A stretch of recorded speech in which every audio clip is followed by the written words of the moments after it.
Hey there, let's take a look at the gallery, a great feature inside the AI chat, part of the RevWorks platform.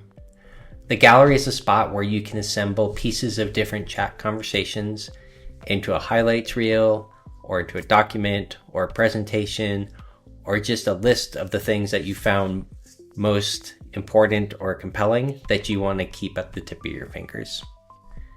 In a previous video, we looked at what you can do with responses in the chat interface.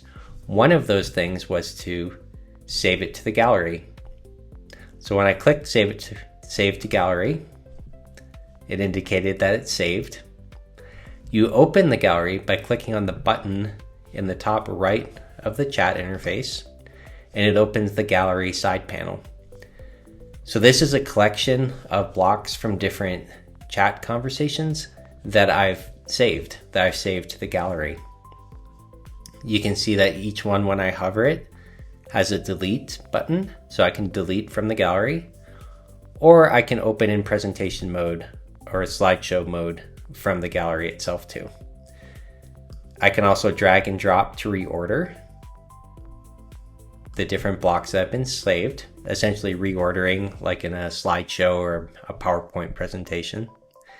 And then at the top of the gallery, there are three buttons. The first is to open slideshow mode, which will open the items from the gallery into the full screen slideshow mode.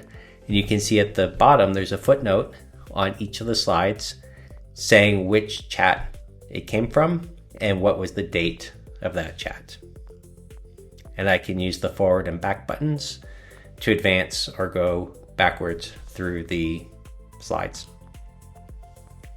There's a copy button, which will copy, in this case, the 5 saved items I have onto the clipboard, which I can paste into an email or a document with all the formatting.